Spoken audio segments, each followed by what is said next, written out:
Bom dia, crianças! Tudo bem com vocês? Eu espero que sim. Ontem eu fiquei tão feliz quando muitos pais me falaram que vocês haviam feito as atividades sozinhos apenas com o meu vídeo. Fiquei muito feliz e parabenizo vocês por isso. Agora eu farei a mesma coisa. Vocês vão fazer as atividades comigo. Vou explicando cada exercício e vocês vão pausando o vídeo na medida que precisarem para poder responder. Vamos lá então? Hoje nós vamos começar com a aula de geografia. Lá na página 12, podem colocar a data de hoje, 24/3, página 12 e 13. Essas duas páginas aí. Porém, nós vamos voltar um pouquinho na página 11, porque o início do texto desse mesmo tema é na página 11, então nós precisamos relembrar. Sobre o que está falando aqui, meus amores, aqui nessa matéria de geografia? Está falando sobre o município. Vamos lembrar qual é o nome do nosso município? Fale em voz alta aí. Quedas do Iguaçu, muito bem.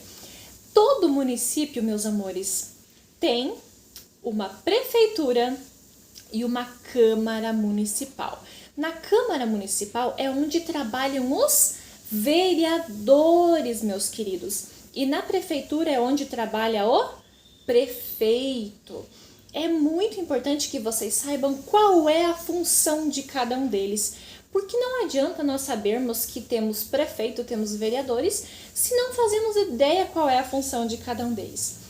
Ali na página 11, vocês vão encontrar isso, mas eu vou explicar para vocês detalhadamente para que vocês sempre saibam isso. Nós usamos isso para a vida, tá? Primeiro vamos lembrar de uma coisa. Qual é o nome do prefeito do nosso município? Vocês sabem o nome dele? Qual é o nome do prefeito daqui de Quedas do Iguaçu? É o prefeito Elcio Jaime, muito bem. Então, vocês já sabem quem é o nosso prefeito. O prefeito tem a função do quê, meus queridos? De administrar o município, certo? Ele é o administrador do município. Então, os vereadores têm uma função diferente. Os vereadores não têm a função de administrar o município. Porém, os vereadores têm a função de criar leis, criar projetos de leis que organizam, que orientam as pessoas, que orientam o município a ter um melhor desenvolvimento. E também os vereadores têm a função e a obrigação de fiscalizar o trabalho do prefeito. Mas preste atenção aqui, crianças, não é fiscalizar a vida pessoal do prefeito, é diferente, tá?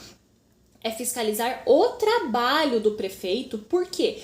Porque é um trabalho que envolve o município, é um trabalho que envolve administração para todos nós como munícipes, e é isso que eles devem fiscalizar. Por isso que é muito importante que prefeitos e vereadores, eles trabalhem em conjunto, um ajudando o outro, cada um dentro da sua função. Junto com o prefeito também sempre tem o vice-prefeito, que é o auxiliar administrativo dele. Então, o vice-prefeito sempre vai estar ajudando o prefeito a administrar o município. E aí vocês podem me perguntar, criança, prof, mas quais são esses serviços aí que o prefeito deve administrar, deve cuidar? Vamos lembrar, por exemplo, quando nós colocamos o nosso lixo ali do lado de fora, o que vai passar ali daqui a pouco ou daqui uns dias, dependendo da organização do bairro, de cada um de vocês? Não tem que passar um caminhão ali para recolher esse lixo, seja o lixo comum, seja o lixo reciclável? Tem que passar. Então tem que ter alguém responsável por isso. Então a administração pública tem a responsabilidade de cuidar, por exemplo, da coleta do lixo. Outra coisa que eles têm como obrigação, a iluminação pública, os postes. Por exemplo, se está muito escuro, queimou as lâmpadas dos postes, né? Tem que ter alguém responsável por isso, isso é trabalho da prefeitura. O transporte coletivo, quando nós estávamos indo para a escola, né, diariamente, no nosso caso, lá na nossa escola, eram ônibus particulares, mas as outras escolas não era com transporte particular, a maioria eram oferecidos trabalhos do município, né? O transporte escolar do município, que também a parte administrativa tem que cuidar.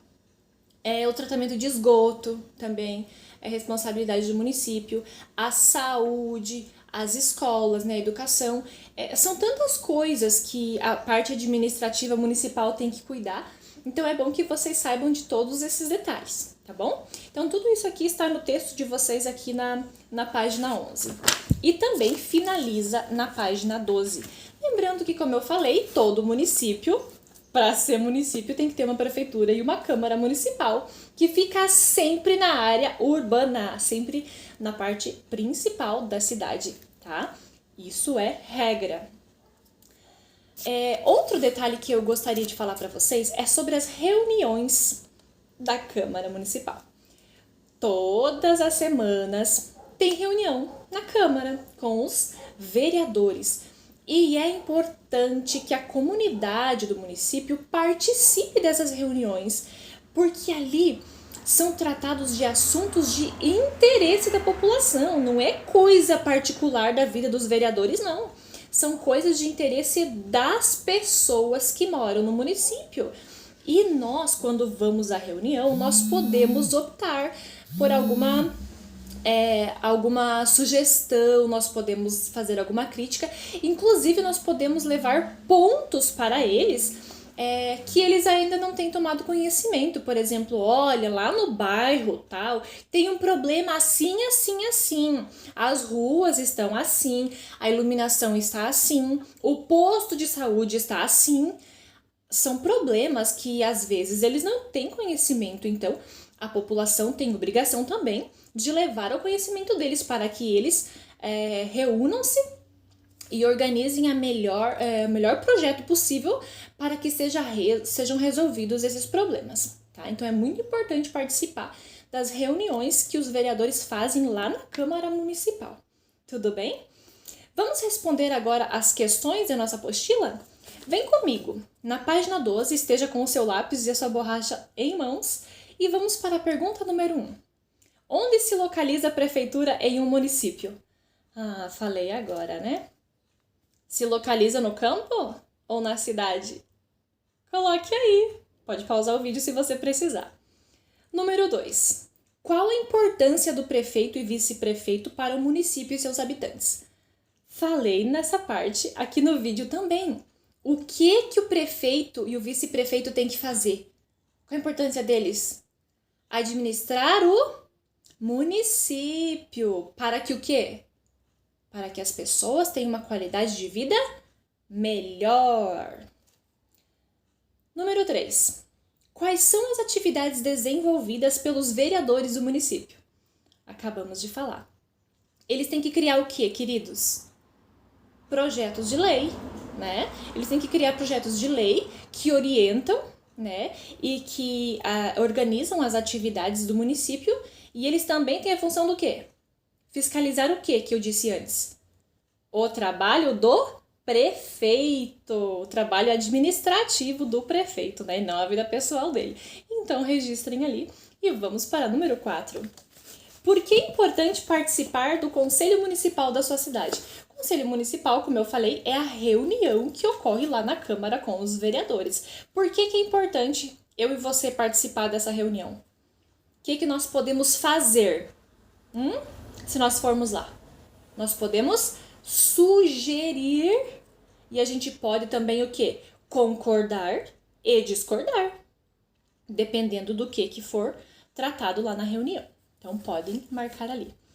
Na questão número 5, nós temos uma atividade no material de apoio. Eu vou mostrar para vocês qual é, tá? Só um minutinho que eu vou encontrar aqui. Lá no finalzinho, na página... Material de apoio, página 3. Eu vou mostrar aqui, ó. Esse aqui. Então, nessa página, vocês vão olhar as imagens, queridos. Primeiro, olhem tudo isso daí que eu falei, que faz parte a responsabilidade pública, né? E depois nós temos assim embaixo. Os impostos e as taxas cobrados pela prefeitura do município contribuem para a realização de diversos serviços públicos, como Olha lá na primeira imagem, é o que lá? O que é aquilo ali? Coleta de lixo, entenderam? Então vocês vão responder as outras aqui olhando na imagem. Geralmente é uma sequência, tá? Tá sempre na sequência, então você vai responder. Um detalhe importante, amores, aqui que eu não falei no vídeo anterior, sobre os impostos e taxas cobradas pela prefeitura. Vocês podem me perguntar o que é imposto, professora? Para vocês entenderem, é dinheiro, tá? É uma parte de dinheiro que é cobrada, que nós, cidadãos, devemos pagar para a prefeitura das coisas que a gente tem, das coisas que a gente possui, das coisas que a gente compra, por exemplo, a nossa casa, tá? Esse é um exemplo. E esse imposto é destinado à prefeitura para essas coisas, porque vocês podem pensar, se o prefeito vai cuidar de tudo isso, por exemplo, a coleta de lixo, o transporte escolar, etc., ele vai tirar do bolso dele? Claro que não, né, crianças? Não tem a ver a vida particular do prefeito. Existe um fundo aí, um dinheiro que vem disso, que vem dos impostos, que vem de taxas pagas pelas pessoas, pagos por nós, que vai ser administrado nisso. É por isso que nós devemos sempre participar dos projetos. E por isso, porque nós que estamos pagando esses impostos, não é um dinheiro assim que surgiu, que o prefeito ganhou para administrar, para aplicar nesses serviços públicos. Isso não é assim, crianças. Esse dinheiro é da gente, é a gente que paga. Por isso que a gente tem que cuidar o que é feito com o nosso dinheiro. O prefeito está lá a nosso serviço, fomos nós que votamos. Então ele deve administrar o dinheiro que nós mandamos para lá, através das taxas e dos impostos, vocês entendem? É isso que eles têm que fazer. Eles são nossos funcionários, de uma maneira simples de dizer. Porque o dinheiro é nosso, beleza? Nosso, que eu digo, dos munícipes no geral. Vamos voltar então para a nossa atividade. Depois da número 5, nós temos outro assunto, tá? Então, nós finalizamos agora sobre a administração do município. Vamos falar de outro assunto agora, tá? Não tem nada a ver uma coisa com a outra. Nós vamos falar de limites territoriais. Então, o que é território? É um pedaço de terra, que a prof já explicou. Território é um pedaço de terra. Por exemplo, o território do Paraná é um pedaço de terra. O território de Quedas do Iguaçu é um pedaço de terra, toda parte da terra que abrange Quedas do Iguaçu. O território do Brasil, um pedaço de terra muito maior, né? Então depende do tamanho desse pedaço de terra, mas a gente não chama de pedaço de terra, a gente chama de território, tá? Que vem de terra, de espaço. Então vamos ver aqui. Como que o assunto é limite? Ou seja, até onde vai, onde que começa e onde que termina esse espaço de terra, né? Quedas do Iguaçu. Começa onde Quedas do Iguaçu e termina onde? Todos os lados de Quedas do Iguaçu. Isso é o limite, é onde que começa e onde que termina. Por exemplo, a sua cozinha aí na sua casa, ela tem um limite, né? Ela termina, vamos supor, termina onde começou a sala. Ela termina onde começou o corredor, certo? Ela termina ali na parede. Ela tem um começo, ela tem um final, então isso é limite, tá? Até onde que foi. Então aqui nós vamos falar de limite do território, tá? Acompanha a leitura comigo. Uma das condições para que o município, uma unidade federativa ou um país existam é que eles tenham seu próprio território, seu próprio espaço, tá? O que define o tamanho do território são os limites que eu acabei de falar, que determinam onde começa e termina. Os limites podem ser, olha só, gente, como que vai limitar um município, ou um estado, ou um país, né? Vocês podem imaginar, ninguém vai lá construir uma parede, né, crianças? Tudo isso é muito grande, ninguém vai construir uma parede de tijolo lá para ficar dividindo todos os estados do país. Então vamos ver o que limita isso para saber, até aqui é Santa Catarina, até aqui é São Paulo. Vamos ver o que é? Limites naturais. Que limites naturais são esses, prof? Rios, lagos, morros ou serras. Às vezes é limitado assim, até esse rio aqui é Santa Catarina. Do outro lado do rio é Paraná. Esse é um exemplo, tá, crianças? Até nessa serra aqui é tal estado, do outro lado da serra é outro estado. Então, esses são os limites naturais, mas tem outros limites também que são os artificiais. O que é artificial? Aquilo que não é da natureza, que foi construído. Vamos ver o quê?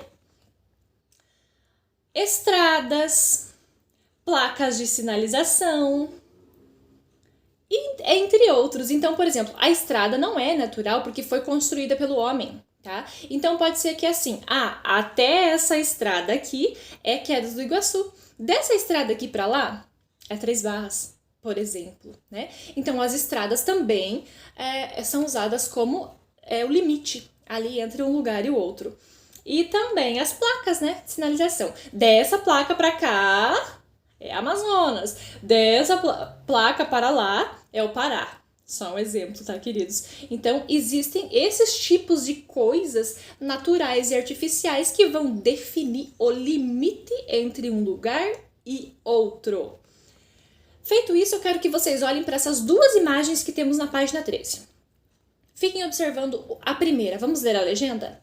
O rio Paranaíba faz limite entre os estados de Minas Gerais, que fica para a esquerda dele, e Goiás, que fica para a direita. Olhem ali, vocês estão vendo um pedacinho de 2 estados.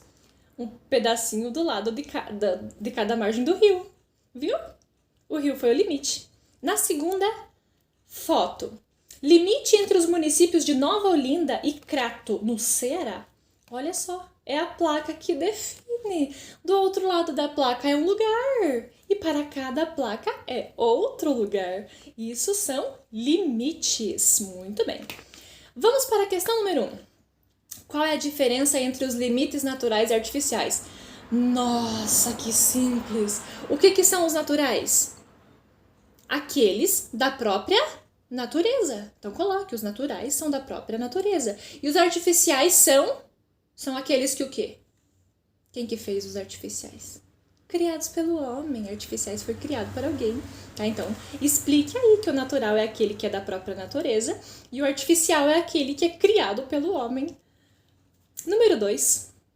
Observe as imagens da atividade anterior e responda. O que divide os estados de Minas Gerais e Goiás?